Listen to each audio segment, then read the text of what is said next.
கர்த்தருக்கு ஸ்தோத்திரம், தேவனுக்கு மகிமை உண்டாவதாக. ஆண்டவரும் இரட்சகருமான இயேசு கிறிஸ்துவின் நாமத்தில் உங்கள் யாவருக்கும் என் அன்பின் வாழ்த்துக்களை தெரிவித்துக் கொள்கிறேன். தேவனின் வார்த்தை வெளிப்படும் நேரம். தேவச்செய்தியின் தலைப்பு திக்கற்றவர்களாக விடேன். என் அன்பு சகோதரனே சகோதரியே, இந்த நாள்ல கூட பாருங்க, ஆண்டவர் நம்மளை பார்த்து சொல்றாரு, நான் உங்களை திக்கற்றவர்களாக விடேன். எடுத்து வாசிப்போம். யோவானின் புஸ்தகம் 14ஆம் அதிகாரம் 18ஆம் வசனத்தை வாசிப்போம். நான் உங்களை திக்கற்றவர்களாக விடேன், உங்களிடத்துல வருவேன். இந்த நாள்ல கூட பாருங்க, ஆண்டவர் அன்றைக்கு சிசுகளை பார்த்து சொல்றாரு, ஏன்னா நான் மரணம் அடைய போறேன், அதுக்கு முன்பாக ஒரு சில காரியங்களை பேசி கொண்டிருக்கிறாரு.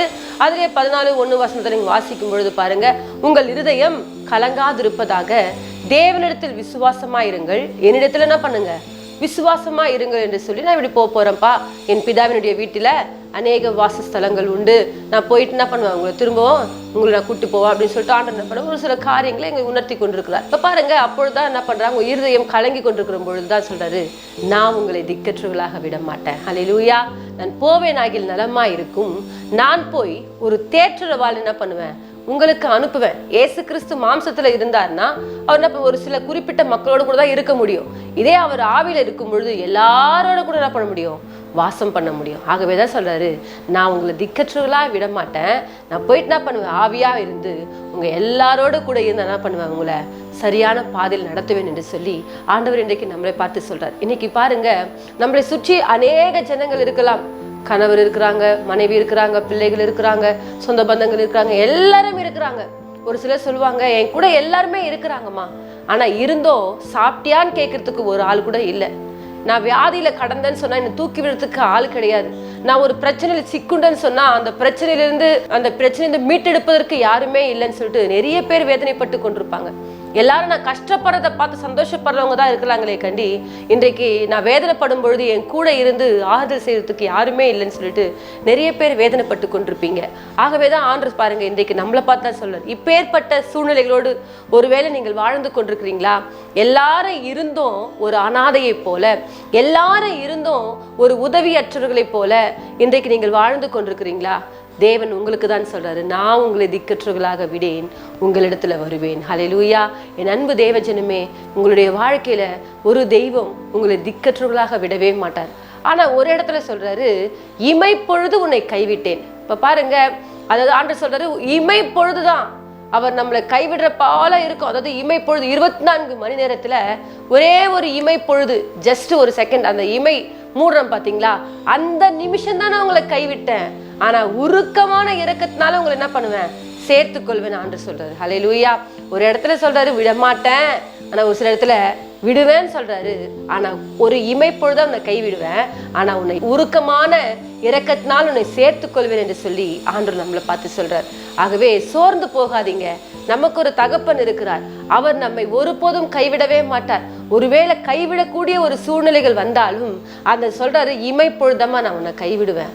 ஏன்னு சொன்னா, நம்ம அநேக நேரங்கள்ல தேவனுக்கு பிரியமில்லாமல் நடந்து கொண்டிருப்போம், தேவனுக்கு அவர் விரும்பாத காரியங்களா செய்து கொண்டிருப்போம். இப்படி இருக்கும் பொழுது ஒரு இமைப்பொழுதுதான் தேவன் நம்மை கைவிடுவாராம். ஆனால் உருக்கமான இரக்கங்கள்னால நம்மை சேர்த்து கொள்ளக்கூடிய ஒரு நல்ல தகப்பனை நாம் ஆராதித்துக் கொண்டிருக்கிறோம். ஆகவே அன்பு தேவஜனமே, உங்களுடைய வாழ்க்கையில கூட பாருங்க, தேவன் உங்களை கைவிட்டது போல நீங்க ஃபீல் பண்றீங்களா? கவலைப்படாதீங்க, நான் உங்களை திக்கற்றவர்களாக விட மாட்டேன், உங்களிடத்துல வருவேன். இன்றைக்கு யாரெல்லாம் திக்கற்றவர்களாக, அதாவது இன்றைக்கு ஒதுக்கப்பட்டவர்களாக, கைவிடப்பட்டவர்களாக, உதவியற்றவர்களாக, அனாதைகளை போல எனக்கு யாரும் இல்லைன்னு சொல்லிட்டு கலக்கத்தோடு கூட இருக்கிறீங்களா? உங்களுக்கு தான் கர்த்தர் பேசி கொண்டிருக்கிறார், நான் உங்களை திக்கற்றவர்களாக விட மாட்டேன், உங்ககிட்ட வருவேன்னு சொல்றாரு. ஹல்லேலூயா. இன்றைக்கு அன்பு தேவ பிள்ளைகளே, நீங்க கைவிடப்படும் போது சந்தோஷப்படுங்க, ஒரு தகப்பன் உங்க கூட வருவார். ஹல்லேலூயா. அன்றைக்கு வேதாகமத்துல கூட பாருங்க, அநேகர் இப்படித்தான் கைவிடப்பட்ட சூழ்நிலைகள் இருக்கும் பொழுது தேவன் அவர்களோடு கூட இருந்து ஒரு சில காரியங்களை செய்திருக்கிறார். அதுதான் இன்றைக்கு நாம் பார்க்க போகிறோம். எடுத்து வாசிப்போம். 1 சாமுவேல் 16:11 வாசிக்கலாம். உன் பிள்ளைகள் இவ்வளவுதானா என்று ஈசாயை கேட்டான். அதற்கு அவன், இன்னும் எல்லாருக்கும் இளையவன் ஒருவன் இருக்கிறான், அவன் ஆடுகளை மேய்த்து கொண்டிருக்கிறான் என்றான். அப்பொழுது சாமுவேல் ஈசாயை நோக்கி ஆள் அனுப்பி அவனை அழைப்பி அவன் இங்கே வரும் மட்டும் நான் பந்தி இருக்க மாட்டேன் என்றான். ஆள் அனுப்பி அவனை அழைப்பித்தான். அவன் சிவந்த மேனியும் அழகிய கண்களும் நல்ல ரூபமுள்ளவனாயிருந்தான். அப்பொழுது கர்த்தர், இவன்தான், நீ எழுந்து இவனை அபிஷேகம் பண்ணு என்றார். இங்க அழகா ஒரு சம்பவத்தை பார்க்கிறோம். ஆண்டவர் சொல்றாரு, நீ என்ன பண்ணு, சாமுவேலை நோக்கி ஈசாயின் மகன்ல ஒருத்தன் என்ன பண்ணு, நீ அபிஷேகம் பண்ணு. நான் என்ன பண்றேன், சவுலை தள்ளி அவங்களுடைய குடும்பத்துல ஒருத்தர் என்ன பண்ண போறேன், ராஜாவா என்னை தெரிந்து கொள்ள போறேன்னு சொல்லிட்டு ஆண்டவர் என்ன பண்ணுவாரு, சாமுவேலை அனுப்புவாரு. சாமுவேலும் வருவாரு. அப்ப பாருங்க, ஈசாயினுடைய பிள்ளைகள் ஒவ்வொருத்தரா காண்பிக்கிறாரு. இப்ப பாருங்க, முதல் பிள்ளையை காட்டுறாரு. அவர் பார்க்கும்போது சாமுவேல் நினைக்கிறாரு, ஓகே, இவர் சரீர வளர்ச்சியை பார்த்து இவர் நல்லா புஷ்டியா இருக்கிறாரு, இவர் இப்படி இருக்காருன்னு சொல்லிட்டு அழகுள்ளவரா இருக்கிறாரு, இவரை தான் என்ன பண்ண ஆண்டு தெரிஞ்சு கொண்டிருப்பாருன்னு நினைச்சிட்டு என்ன பண்றாரு, ஒவ்வொருத்தரை பார்க்கும்போது என்ன பண்றாரு, அபிஷேகம் பண்றதுக்கு ஆயத்தமாகிறார். ஆனால் ஆண்டவர் பாருங்க, யாரும் என்ன பண்ணலங்க, தெரிந்து கொள்ளல. அதுக்கப்புறம் பாருங்க, ஒரு பிள்ளை என்ன பண்றாங்க, அவங்க தகப்பன் மறந்துட்டு இருக்காங்க, அவங்க சகோதரர்கள் மறந்துட்டு இருக்காங்க. யாருன்னு சொன்னா தாவீது. இவங்க பிள்ளைகள் இவ்வளவுதானா அப்படின்னு கேட்கும்பொழுது என்னன்னா, அங்க மறக்கப்பட்டவராய் காணப்படுறாரு தாவீது. என் அன்பு தேவஜனமே, அவரும் ஒரு பிள்ளை தான், கடைசி பிள்ளை. ஆனா இந்த பிள்ளைய அந்த குடும்பத்தார் மறந்திருக்கலாம், இந்த பிள்ளைய அவங்க சகோதரர்கள் மறந்திருக்கலாம். ஆனால் தேவன் மாத்திரம் மறக்கவே இல்லை. தாவீது ஏதோ ஒரு மூலையில என்ன பண்றாரு, காட்டுல ஆடு மேய்த்து கொண்டு தேவனை மகிமைப்படுத்தக்கூடிய ஒரு மகனா இருக்கிறார். ஆனால் எல்லாரும் தன் குடும்பத்தாரெல்லாம் மறந்து போயிட்டு இருக்கலாம். அப்ப பாருங்க, சாமுவேல், உன் பிள்ளைகள் இவ்வளவுதானா? ஆண்டவர் எனக்கு ஒரு காரியத்தை உணர்த்துறாரு. அவன் பிள்ளைய நீ என்ன பண்ண, அபிஷேகம் பண்ணுன்னு சொல்றாரு. அதுல எல்லா பிள்ளைகளையும் கொண்டு வந்து காட்டுறாரு. ஆனா தாவீதை மாத்திரம் அங்க என்ன பண்ணிட்டாங்க, மறந்துட்டாங்க. அவங்க பிள்ளைகள் எல்லாரையும் கூப்பிட்டு வந்தாரு. ஆனால் தாவீதை மறக்கப்பட்ட ஒரு சூழ்நிலை, திக்கற்ற ஒரு மகனாய் தாவீது அங்க காணப்படுறாரு. இப்ப பாருங்க, தேவன் மாத்திரம் தாவீதை மறக்கவே இல்லை. ஃபர்ஸ்ட் என்ன பண்ண, அந்த பிள்ளைய ஃபர்ஸ்ட் வர சொல்லு, அப்பதான் நான் என்ன பண்ணுவேன், பந்தி இருப்பேன்னு சொல்லிட்டு அவர் வராரு. வந்த உடனே என்ன பண்றாருன்னா, அவரை பார்க்கிறாரு. அவர் சிவந்த மேனியும் அழகுள்ள ஒரு மகனாய் கண்டு தேவன் சொல்ல, இவனை நீ என்ன பண்ணு, அபிஷேகம் பண்ணு. ஹல்லேலூயா. இன்றைக்கு ஒருவேளை எல்லாராலும் மறக்கப்பட்டு ஏதோ ஒரு சூழ்நிலை நீங்கள் வாழ்ந்து கொண்டிருக்கிறீங்களா? கவலைப்படாதீங்க, உங்களை ஒரு தேவன் மறக்கவே மாட்டார். தாவீதை மறக்காத ஒரு தேவன். தாவீது ஏதோ ஒரு காட்டுல எல்லாராலும் கைவிடப்பட்டவராய், திக்கற்ற ஒரு மகனாய், ஒதுக்கப்பட்ட ஒரு மகனாய், தன் குடும்பத்தாரால் மறக்கப்பட்ட ஒரு மகனாய் காணப்பட்டாரு. ஆனால் தேவன் மாத்திரம் தாவீதை மறக்கவே இல்லை. தாவீதை தேவன் என்ன பண்ணாரு, ராஜாவாய் அபிஷேகம் பண்ணார். சாதாரணமாய் ஆடு மேய்த்து கொண்டிருந்த மகனை தேவன் ராஜாவாய் அபிஷேகம் பண்ணி அவருக்கு ஒரு கனத்தை தேவன் கொடுத்தார். இன்றைக்கு கூட நீங்கள் திக்கற்றவர்களாக, ஒதுக்கப்பட்டவர்களாக, மறக்கப்பட்டவர்களாக, எல்லாராலும் கைவிடப்பட்ட ஒரு சூழ்நிலையில காணப்படுறீங்களா? உங்களைத்தான் தேவன் தேடி கொண்டிருக்கிறார். உங்களைத்தான் தேவன் என்ன பண்றாரு, நினைத்து கொண்டிருக்கிறார். அவர் காலை தோறும் உங்களை விசாரிக்கிறவராய் இருக்கிறார். நிமிஷம் தோறும் உங்களை விசாரிக்கிறவராய் இருக்கிறார். அவர் இமைப்பொழுது உங்களை கைவிட்டாலும் உருக்கமான இரக்கத்தினால் உங்களை சேர்த்து கொள்ளக்கூடிய தேவனாய் இருக்கிறார். ஆகவே சோர்ந்து போகாதீர்கள். என் அன்பு தேவஜனமே, இன்றைக்கு கூட இந்த வார்த்தைகளை கேட்டுக்கொண்டிருக்கிற உங்களுடைய வாழ்க்கையில, ஒருவேளை நான் எல்லாராலும் கைவிடப்பட்டேன், எல்லாரும் என்ன மறந்து போயிட்டாங்க, நான் வியாதிப்பட்டவள், நான் கடன் பட்டவன், நான் இன்றைக்கு ஒன்றும் இல்லாமல் இருக்கிறேன் இருந்ததுக்காக எல்லாரும் என்ன ஒதுக்கிட்டாங்கன்னு சொல்லிட்டு ஒருவேளை நீங்கள் வேதனைப்பட்டு கொண்டிருக்கிறீங்களா? அன்னைக்கு என்கிட்ட எல்லாம் இருக்கும் பொழுது என்னை சுற்றிலும் ஏராளமான ஜனங்கள் இருந்தாங்க, இன்றைக்கு எல்லாம் இழந்த பிறகு என்னை விட்டு எல்லாரும் போயிட்டாங்கன்னு சொல்லிட்டு ஒருவேளை நீங்க துக்கத்தோடு அழுது கொண்டு புலம்பிக் கொண்டு இருக்கலாம். ஆனால் ஆண்டவர் சொல்றாரு, நான் உங்களை திக்கற்றவர்களாக விடேன், உங்களிடத்துல என்ன பண்ணுவேன், வருவேன். இப்ப பாருங்க, ஆண்டவர் உங்களை பார்த்து சொல்ற, நான் உங்களை திக்கற்றுலா விடமாட்டேன் மகனே, மகளே, நான் உன்கிட்ட வரேன். அன்றைக்கு தாவீதை எல்லாரும் மறந்துட்டாங்க, தாவீதை ஒதுக்கப்பட்ட ஒரு சூழ்நிலை காணப்பட்டாலும் தேவன் மாத்திரம் தாவீதை மறக்கவே இல்லை. தேவன் தாவீதை ஒரு ராஜாவாக அபிஷேகம் பண்ணி அவரை அநேகர் நேசிக்கும்படிக்கு கர்த்தர் கிருபை செய்தார். உங்களை கூட கர்த்தர் அப்பேற்பட்ட நிலைமைக்கு நேராக கர்த்தர் என்ன பண்ணுவார், கண்டிப்பா கொண்டு போக அவர் வல்லவரா இருக்கிறார். அது மாத்திரமல்ல, ஆகாரை பாருங்கன்னா, அவங்க கணவர் என்ன பண்றாரு, சாராளு நான் சொல்றாங்க, இந்த அடிமை பெண்ணுடைய மகன் என்ன பண்ற, என் மகனை அற்பமா பாக்குறான், இவனை தெரித்தி விடுன்னு சொல்றாங்க. உடனே என்ன பண்றாரு, அதிகாலையில இருட்டோடு என்ன பண்றாரு, ஆகார் கிட்ட ஒரு துருத்தி தண்ணீரும் கொஞ்சம் சாப்பாடு என்ன பண்ற கொடுத்து என்ன பண்றாங்க, மகனை கொடுத்து என்ன பண்ண அனுப்பி விடுறாரு.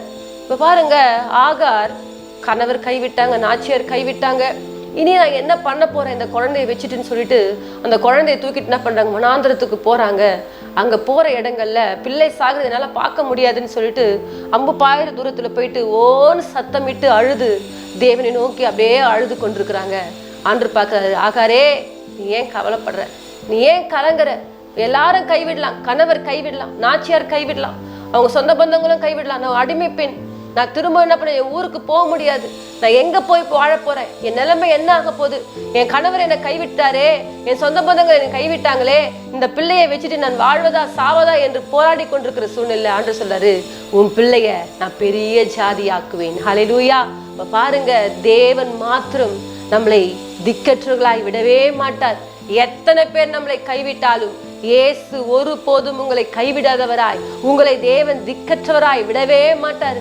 அவர்கள் பிள்ளைகளை தேவன் என்ன பண்ணாரு, பெரிய ஜாதியாய் மாற்றினார். இஸ்மவேலை தேவன் பெரிய ஜாதியாய் மாற்றி இன்றைக்கு வரைக்கும் அவங்க ஆசீர்வதிக்கப்பட்டவர்களாய் காணப்படுவதற்கு காரணம் என்ன தெரியுமா? அன்றைக்கு ஆகார் வடித்த கண்ணீர். ஹல்லேலூயா.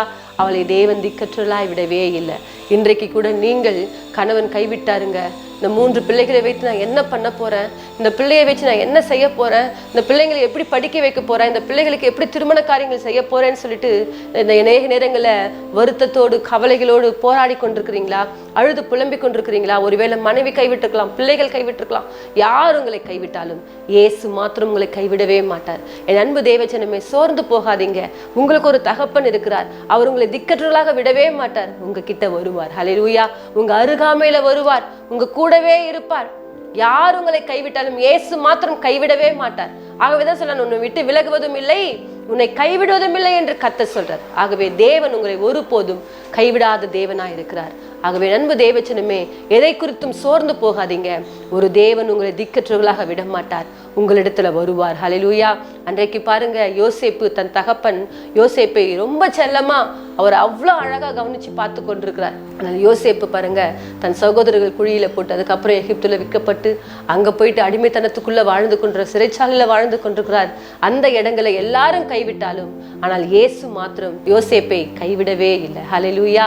யோசேப்பை பாருங்க, எந்த அடிமைத்தனத்துக்குள்ள அந்த யோசேப்பு இருந்தாலும் அந்த அடிமைத்தன வாழ்க்கையிலிருந்து கர்த்தர் என்ன பண்ணார்னா அவரை அதிபதியாய் மாற்றுகிறார். ஹல்லேலூயா.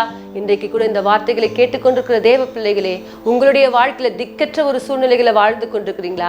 கவலைப்படாதீங்க. அன்றைக்கு தாவீது அப்படித்தான் திக்கற்ற ஒரு மகனாய் இருந்தார்.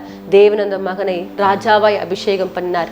ஆகார் திக்கற்ற ஒரு மகளாய் வனாந்திரத்தில் அலைந்து திரிந்து கொண்டிருந்தால் அந்த மகளை தேவன் அந்த சந்ததியை பெருகச் செய்தார். அது மாத்திரமல்ல, அன்றைக்கு யோசேப்பு திக்கற்ற ஒரு மகனாய் எகிப்துல அடிமையாய் இருந்தாரு. அங்க அதிபதியாய் மாற்றி யோசேப்பு நிமித்தமாய் தன் குடும்பத்தாரை போஷிப்பதற்கு தேவன் ஒரு வழியை ஏற்படுத்தினார். இன்றைக்கு கூட உங்களை தேவன் திக்கற்றவர்களாக விடுறாரா? உதவியற்ற சூழ்நிலை உங்க வாழ்க்கையில அனுமதிக்கிறாரா? ஒருவேளை நீங்க கைவிடப்பட்டவர்கள் போல காணப்படுறீங்களா? கவலைப்படாதீங்க. இதற்கு பின்பாக ஒரு பெரிய ஆசீர்வாதத்தை தேவன் உங்களுக்காக வைத்திருக்கிறார். ஆகவேதான் எந்த சூழ்நிலையிலும் அதை மன ரம்மியமாய் சந்தோஷத்தோடு கூட நீங்க எடுத்துக்கொண்டு தேவனுக்கு நன்றி செலுத்திக் கொண்டிருங்க. நிச்சயமாக தேவன் உங்களை திக்கற்றவர்களாக விட மாட்டாரு.